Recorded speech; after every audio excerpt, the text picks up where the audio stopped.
Hi everyone. In this micro lecture, we'll discuss drafting. This is the concluding part of chapter 3. This might seem obvious to you, but do not underestimate this aspect of the writing process. Once we have gathered information and determined the best organization, then we draft. Let's make this simple. Drafting refers to writing the rough or first draft. Are you ready? Here's where it gets complicated. Drafting is simply putting ideas down on paper, hard copy or digital, in some sort of organized structure. It's different than an outline. That's it. Get your ideas down on paper or on the computer screen.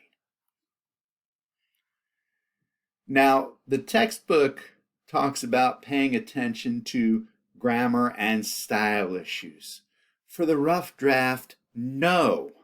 Sure, the rough draft needs to be structured and it needs to be readable, but do not get caught up with trying to catch every grammar or sentence error. Focus on the content. You can come back and fix errors in the next stage of the process, revising and editing. Nevertheless, the chapter covers some important issues, so pay attention. Let's look at chapter 3 in the book. Make sure your writing uses a variety of sentence types. You know what the 4 sentence types are, right? Simple, compound, complex, and compound complex.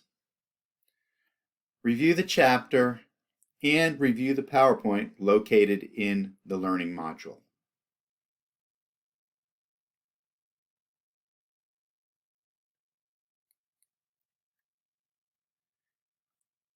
Pay attention to sentence fragments, run-on sentences, and comma splices.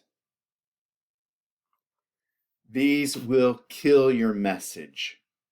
They create messages that are incoherent and hard to understand.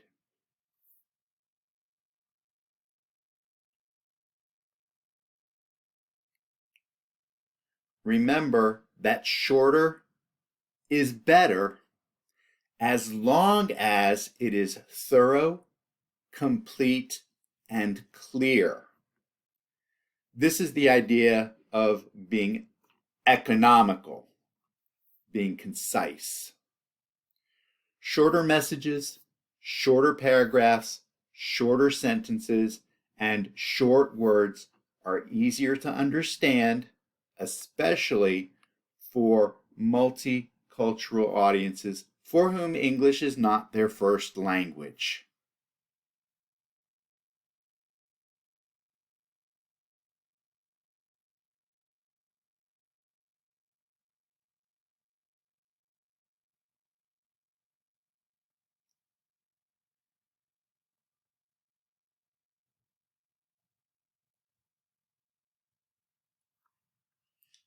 Make sure you know the difference between active and passive voice.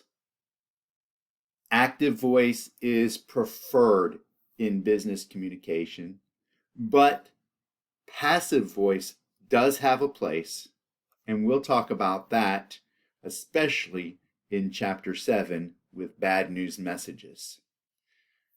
Here's some examples of active voice and passive voice.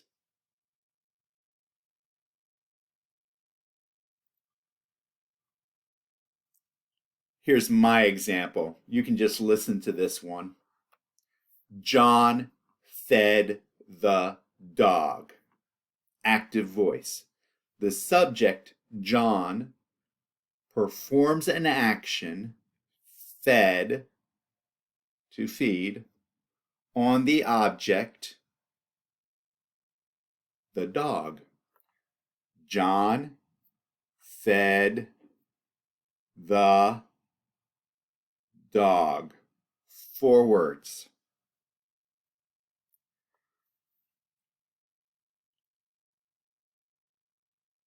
The dog was fed by John. Passive voice. The subject, the dog, receives an action, was fed, from the object, John. Again, notice the number of words. We've gone from 4 words to 6 words. Passive voice has its place, such as I mentioned, when delivering negative news, wherein we don't want to blame the person. We could simply say, the dog was fed. These are the basics. The chapter has more details, more examples, and more issues. So review the chapter and pay attention. In the next video, we will move into the final phase of the writing process, revising, with chapter 4.